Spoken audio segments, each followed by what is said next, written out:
I'm Mary in Greathouse, Downs. I would like to tell you about my life and the Downs family. I was born on November 4, 1827 in Charlestown, Portage, Ohio to William Boris and Mary Crew Greathouse. I was the second of 8 children. When I was in my teens, I joined the Church of Jesus Christ of Latter-day Saints. My family disinherited me because of my affiliation with the church. I traveled westward with my aunt and uncle and the rest of the saints. When I was forced out of Nauvoo, I traveled across Iowa and found my way to the settlement called Downsville. It was here that I met my husband, James Downs. We were married on April 11, 1847. James was born to Ezekiel and Charlotte Rollins Downs on July 14, 1815 in Louisville, Harrison County, Indiana. He was the oldest of 6 children. His great-grandfather, Zachariah Downs, emigrated from Scotland to North Carolina before the War of Independence.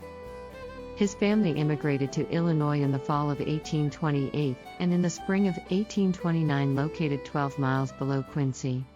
They bought calves and hogs and raised them for market. They also raised large crops of corn, wheat, oats, beans, potatoes, pumpkins, and melons. In the spring of 1838, members of the Church of Jesus Christ of Latter-day Saints were driven from Missouri. James' father took in 5 families and gave them work and helped to feed and clothe them. They began to predict that James would be a Mormon. He laughed at that idea, but when he heard the elders set forth the first principles of the gospel, he received it with joy. He was baptized in the fall of 1840. He went to West Virginia with his sister Amy and brother-in-law, Absalom W. Smith. He taught school for a couple of months and then bought dried fruit which he took back to Illinois. Elder Hyde counseled the saints to swap their farms with the anti-Mormons in Hancock County, and James' family moved to Knowlton Settlement, 12 miles below Nauvoo. By 1844, his father, mother, and 3 sisters had joined the church. They were forced to leave Illinois and cross Iowa. Between 1846 and 1850, various settlers began building a settlement which was located northeast of Council Bluffs along Mosquito Creek. In 1847, Ezekiel Downs and Absalom Smith built a flouring mill and sawmill along Mosquito Creek about 10 miles northeast of Council Bluffs. This is the first record of any permanent residence or land improvements in the area. The mill was a boon to growth, attracting incoming Mormon settlers as a means of refining wheat so that it might be sold as grain in Canesville. The settlement was known as Downs Mill, and then it was called Downsville. During the trek to the Missouri River, Ezekiel Downs, James' father, grew displeased with the leadership of Brigham Young. Moving his family away from winter quarters and Canesville was essentially his vote of no confidence in Young's leadership. He later defied outright the leadership of the church by marrying Frances F. Graham. A Frontier Guardian notice dates the marriage to June 15, 1851. The newspaper's notice also adds that Ezekiel Downs was excommunicated from the church for banishing his wife from him, and for bearing false testimony to obtain a marriage license between himself and another woman. The specifics of the turmoil in the Downs family are unknown, but it eventually caused a separation.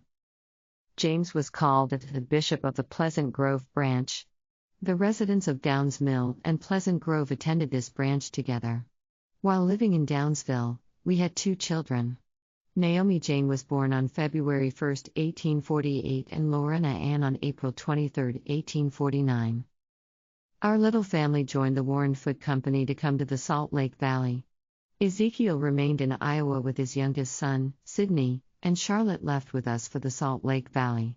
Another son, Asa Downs, eventually returned to Iowa and settled near his father. The flour mill built by Ezekiel Downs and Absalom Smith was destroyed by high water and flooding in 1852.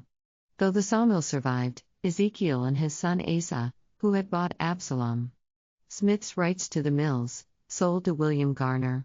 Garner operated the sawmill for years afterwards, but never rebuilt the flouring mill. Ezekiel passed away on January 20, 1860. He is buried in the Downsville Cemetery, which is the only left of Downsville. After arriving in Salt Lake on September 15, 1850, we located on Willow Creek in Salt Lake County. We stayed there for 5 years and then moved to Lehigh in Utah County.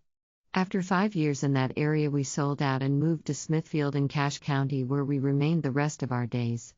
During that time, we added 9 more children to our family. James passed away on January 1, 1882, and I followed on March 16, 1896. We were both buried in the Smithfield Cemetery. That is my sojourn in the wilderness story.